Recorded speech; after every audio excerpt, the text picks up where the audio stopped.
This morning I wanted to begin describing sort of a sense of spiritual awakening that some have been noticing.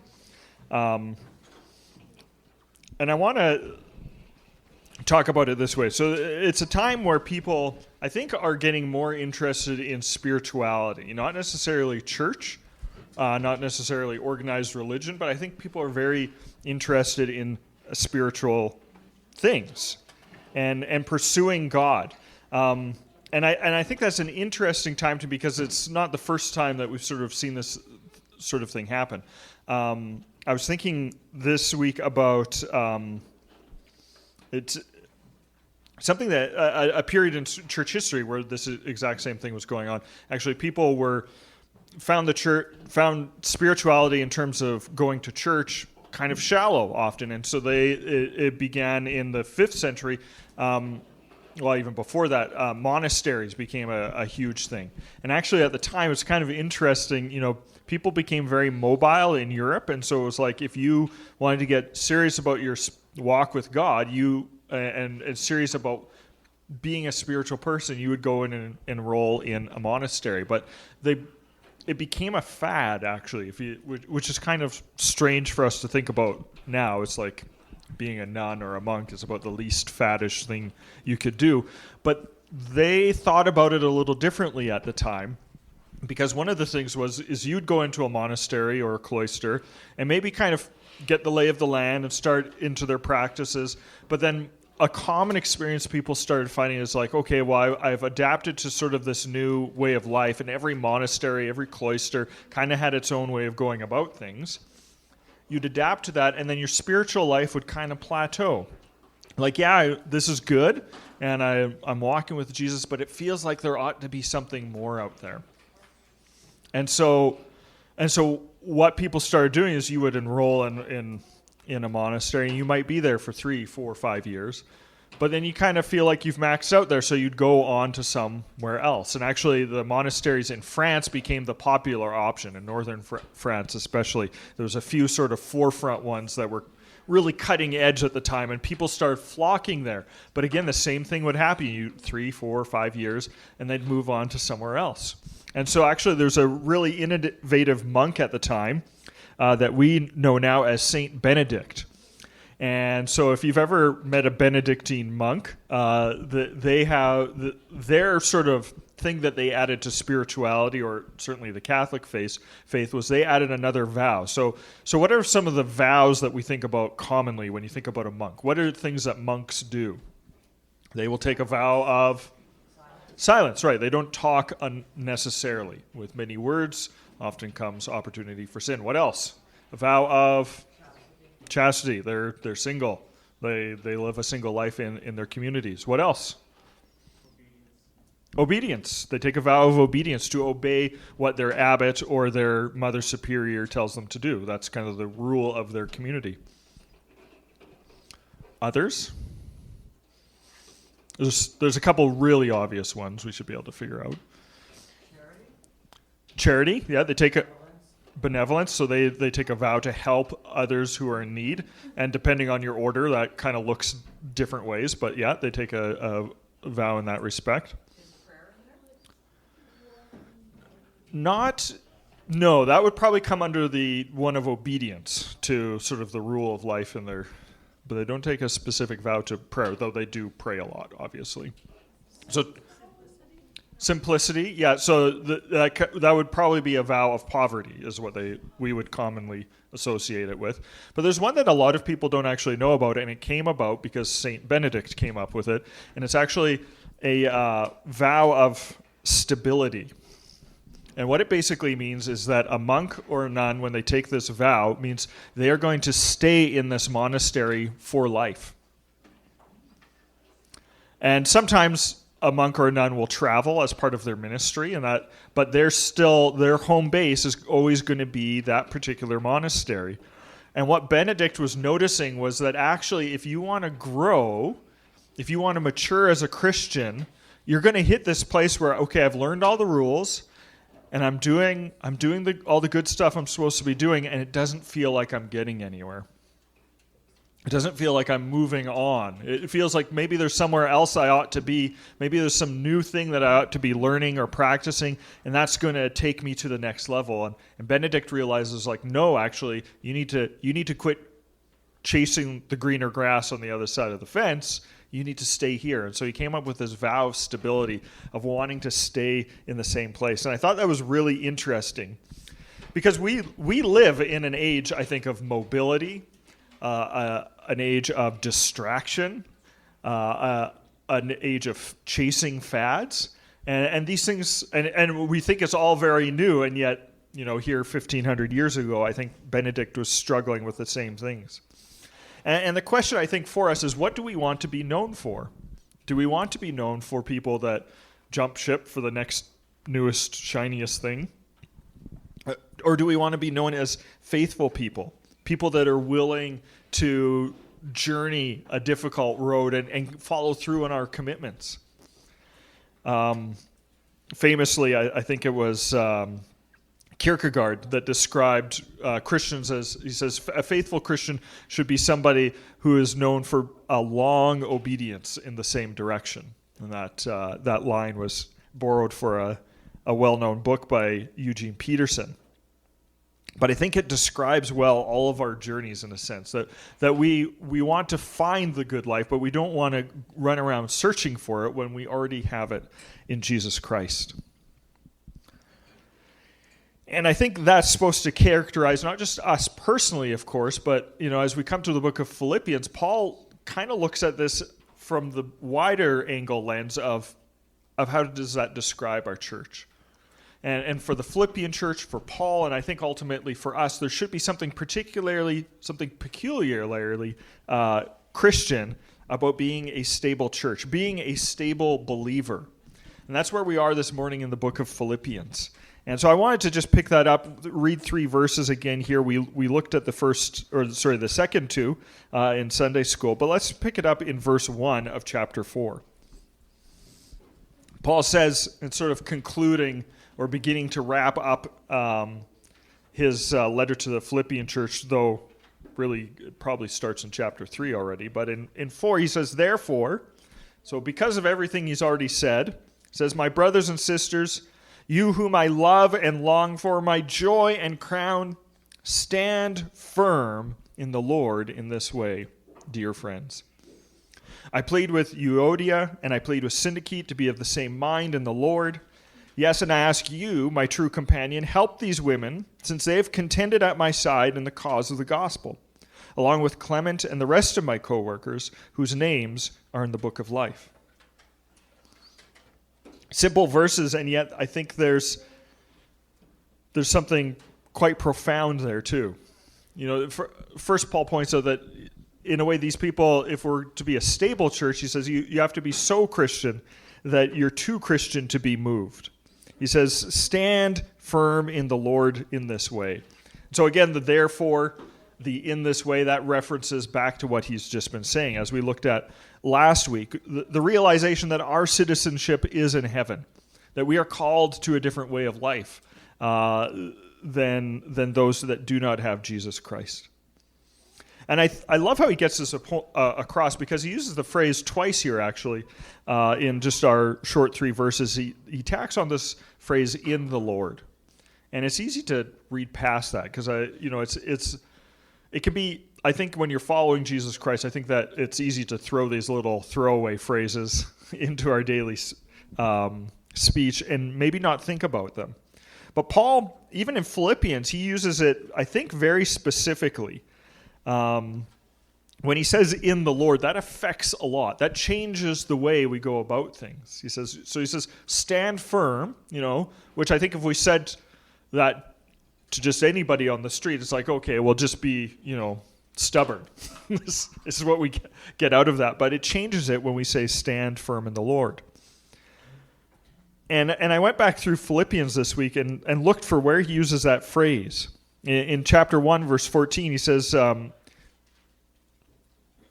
he uses this phrase, and it just changes. I think it takes what would be a normal sort of mundane people sort of a situation, and it turns it into something that's spiritual, actually. So Paul is in prison, And in chapter 1, verse 14, using the phrase "in the Lord" creates courage for other people. He says, "I've been imprisoned in the Lord," and it's in that sense that he realizes, yeah, this is unfortunate circumstances, but it encourages other people to share their faith.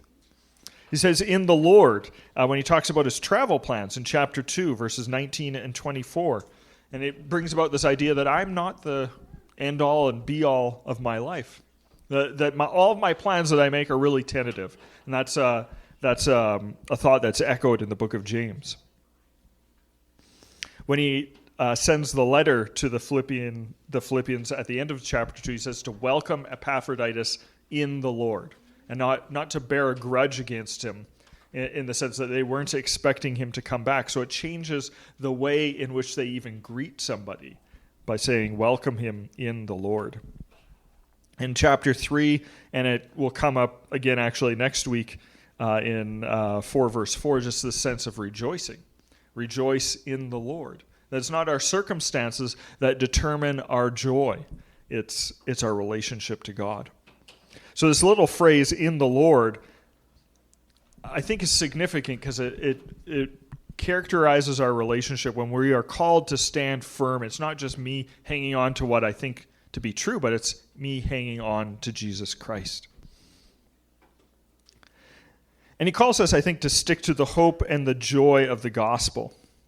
Not to be easily swayed this way and that. That it's so grounding and foundational in our lives that it's something that, as Jesus describes, that we literally build our life on his words. It's not something that just kind of is a fly-by-night sort of thing. A song I often hear on the radio, my kids know that if I'm driving and my wife isn't in the van, if my wife's in the van, then there's a lot of classical music that gets played. And if she's not, then it's Sonic 102.9. And that's not a plug for them. But a song they often play has this lyric that, I don't know, it's kind of an earworm for me. It says, "I don't want to be anything other than what I've been trying to be lately." That's by Gavin DeGraw. And it's just funny to me because it's like, yeah, that's kind of the name of our age, right? Like we all kind of get caught up in fads, and it's like, maybe I'm this month or this year I'm going to be big on keto, and then 3 years from now it's going to be something else, and that's just kind of how we live our lives, and we kind of get taken with these things. And Paul calls us to something, I think, a little more stable in Jesus Christ. He says, stand firm in the Lord. This isn't a fad. This isn't probably not in his time, not in our time. It's not something we do because it's popular, but we do because we know it's true and right and good. But then in talking about this idea of steadfastness and stability in the church at large, Paul says, you actually need to be too Christian to be at odds too. And so our two ladies get named here, Euodia and Syntyche. We don't know much about what's going on in their lives. We don't know the nature of their problem exactly. It's got to be serious, or Paul probably wouldn't be naming names at this point. But it seems to be, as you read, if you go back and you read Philippians, it seems like this is maybe a subtext to a bit of why he's chosen to write a letter at this time. We're pretty sure that Euodia and Syntyche are probably fairly prominent women in the church at Philippi. There's a lot of prominent women in the church at Philippi. That was characteristic not just of the early church, but particularly of Macedonia, where Philippi is located. Even in the ancient world, women took a very prominent role in public affairs. And so Paul says it's time for you guys to make up. And he says, I want you to be of the same mind in the Lord. There's our little phrase again. So it's not just, okay, patch things over and learn to live with each other. But he says, no, you need to appeal to a deeper unity than just learning to roll your eyes at each other from a distance and kind of avoid each other. These ladies are probably, if they're leaders in the Philippian church, they probably have their own gathering in their household that they are kind of leading in. So it would be, in a sense, easy. You have your house church, I have mine, and it would be easy just to kind of go your separate ways and, just avoid each other. Paul says, no, you need to repair this relationship.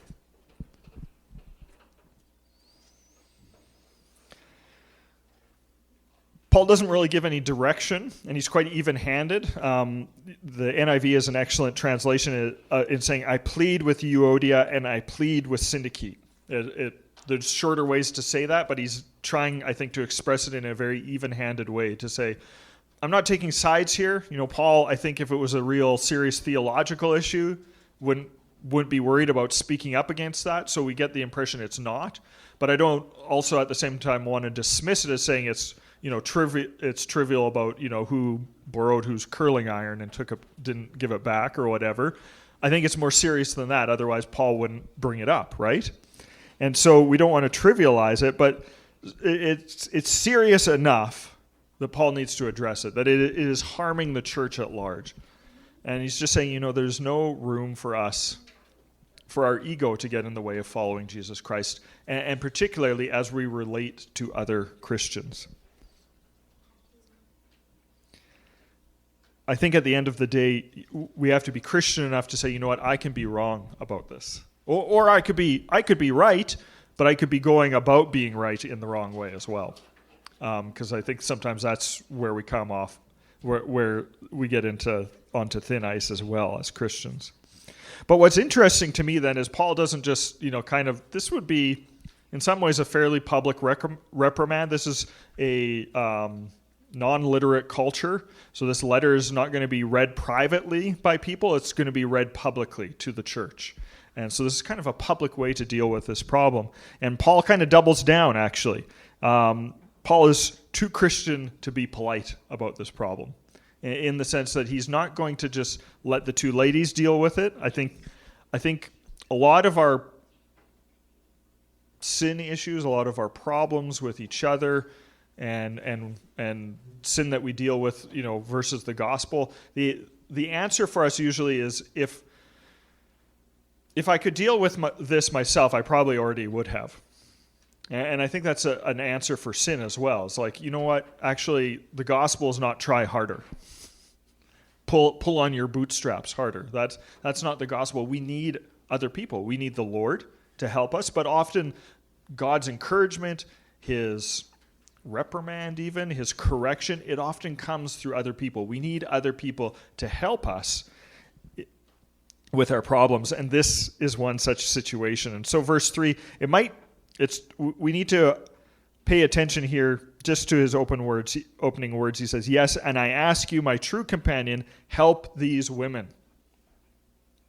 So here's two women in fairly prominent spot in the Philippian church, and Paul says, to whom we don't know. The best scholarship that I could get at, said a good guess would actually be Luke, the writer of the gospel in this case, but we don't know for sure. So it's somebody unnamed, but he basically says, he finds a third party in the church and says, I want you to help them work it out. I need you to stick your nose in it. Here's two people having some kind of a fight, some kind of a disagreement, and you're not involved right now. I need you to get involved.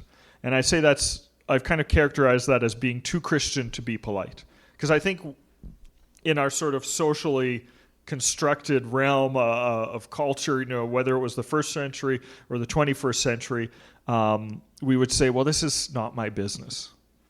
I shouldn't step in there. I'm going to be stepping on toes. And Paul says, no, you need to get in there, whoever this person is. It may be none of your business, but the social norms that you have learned don't apply here. Something so important is going on that you need to get involved. And as Andrea so wonderfully highlighted, our unity as believers, our relationship with one another is bigger than just us.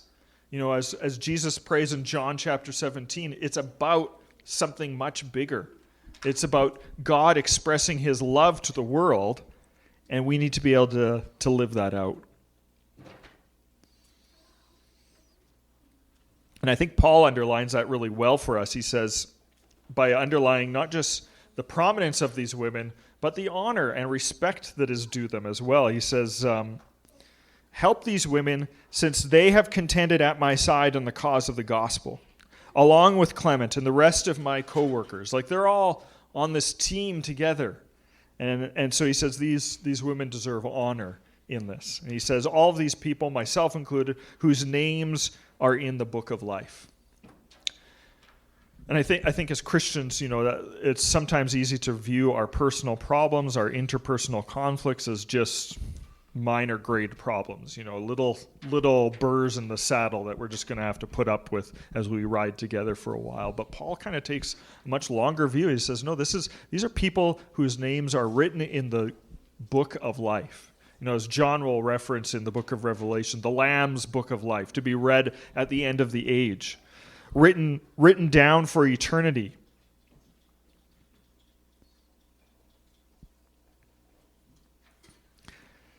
Paul, it's interesting to me as we've gone through Philippians that Paul has this long-range view. I would have, at the beginning of this sort of journey through Philippians, it wouldn't have been a place that I would have thought, let's talk about the end times. Let's keep future events and eschatology and Armageddon on the front burner. Philippians is not a place I would have gone to, but Paul just keeps bringing it up. He's always got this view of, but what does this say about eternity? What do our relationships with each other say about eternity in this case?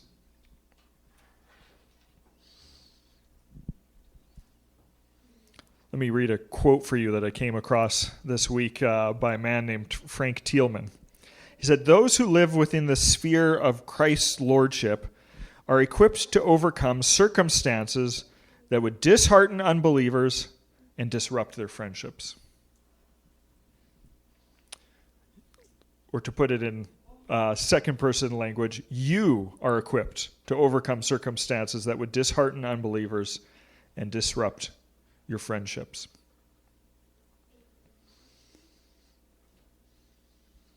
As we consider standing firm in the Lord, what are the things that drag us down, that have the power to pull us away from standing firm in the gospel? I was challenged in that this week. I was just sharing a bit with Brenda before the service. It was a tough week for me. Just some mental health stuff going on and just, different things going on through the week that just didn't seem to be going my way. And how am I going to deal with that? Am I going to, I think my gut level reaction is just to pull inward. Like I'm not going to expend myself. And as I was studying this, of course, it's like, well, I'm not just preparing a sermon for other people. I need to, figure out how this applies to my own life as well. And kind of coming to a realization is like, no, just retracting like a turtle into a shell is not always the solution. It's that I need to be connected with other people. What is dragging me down sometimes is me. And retreating into myself is not actually the solution.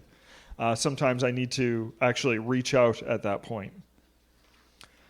But I think Thielman makes a good point too of there ought to be something deeper, a deeper resource for us in encouragement than unbelievers. There ought to be a deeper resource for us in our friendships than unbelievers as well. That as we are collectively together in the Lord, that we need to be of the same mind. And I guess where I wrestled this week is, am I willing to get to a place of greater vulnerability than a non-Christian would, than somebody that doesn't believe in Jesus Christ would? Because if I really believe the gospel, then I have a profound connection to other people, to other Christians in the Lord. And am I willing to actually make use of that? Am I willing to draw on that resource? And am I willing actually to do the work of unity, to make sure that I'm in a right relationship with other people so that the gospel can have effect in my life?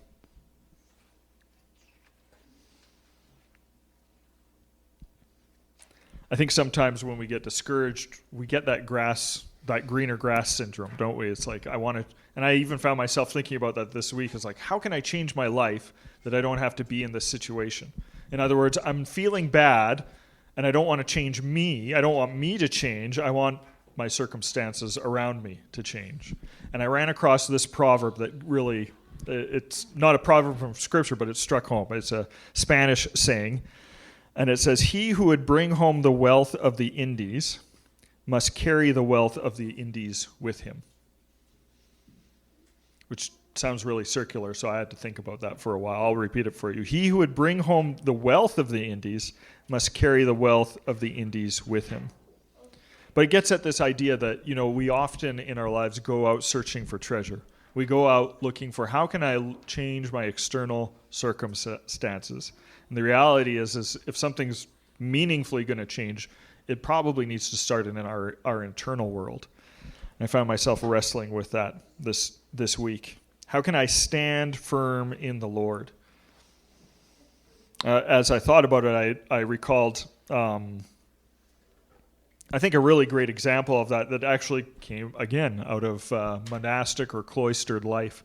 I was watching Dead Man Walking a couple months ago. And it's not actually a dead man. It's not a zombie movie. It's about a man who commits a couple murders and is sentenced to death in the United States. But the story is actually about a relationship he has with a nun. He writes just kind of a cold call letter to this cloister, and this nun comes out and starts striking up a relationship with him. And it's a really profound story about somebody who is standing firm with him. I don't think really comes to like this guy, but realizes that he is very much alone and needs the love of God in his life. And this is not a popular opinion for her to take. She's well known in the community, and even the victims the victims' families know her well too, and say, why are you befriending this criminal? Why aren't you spending time with us as well? And the obvious answer is, well, nobody is spending time with this criminal. And it's very difficult for her. But it struck home to me that it was like it was because of her relationship with Jesus Christ. That was how she was able to hang on in difficult circumstances. But it frayed some relationships. Even when there's a very powerful scene where she then goes to visit the family of one of the victims, because she realizes, yes, I have a responsibility to this family too. And she goes to try and be an encouragement. And the verse that came to mind as I thought about that scene afterwards was, as iron sharpens iron, so one man sharpens another. And that's a beautiful promise, I think, that as we seek to encourage each other in the Lord, there's something powerful that can take place as we sort of rub up against each other. But the scene doesn't go great, because basically the people she goes to visit assume that she's coming to tell them that she's giving up helping this guy out. And she says, no, that's not at all what she had in mind. And then it just kind of blows up from there. The proverb reminds me too that as iron sharpens iron, sparks are often created. that you don't sharpen iron in a woodworking shop. That's not the place for it. You need to clear some ground. And I think sometimes that's what needs to happen in our relationships as well. And I think Paul recognizes that if we're going to pull together, if we're going to sharpen each other, encourage each other, sometimes sparks happen. As we talked about in Sunday school, Christians don't always get along. And so sometimes the thing we need to do is just kind of clear the tinder out of the space first and deal with, maybe the stuff that is built up over time that is just waiting for a spark to fly into it. So that's my encouragement for you this week. Pursue unity. Do the work. Maybe it's a friendship that maybe you can feel pulling apart a little bit, and maybe you need to clean out some of the sawdust relationally that's built up over time. Need to mend that relationship and express the love of Christ by standing firm in the Lord, by having the same mind in Jesus Christ. Let's take a moment and pray. We'll close with a final song. Lord, thank you for this morning. Thank you for your word that reminds us to hang together. Lord, that Paul pleads with this Philippian church, pleads with us. And Lord, you know our imperfections. You know that we are sometimes very fragile people. It's easy for us to be dragged down. It's easy for us to be pulled apart. Lord, would you help us to mend fences? Would you uphold us as we seek to be faithful to you, Lord? Help us to be that stable church that you've envisioned, Lord. I don't think this side of heaven we're ever going to be the perfect church, Lord, but we want to stand firm in you. And we express that commitment to you this morning, Lord, and we just ask, would you pile your love in our hearts in such a way that we can live that out in a meaningful way this week. We thank you for your love and your grace to us every day. In Jesus' name, amen.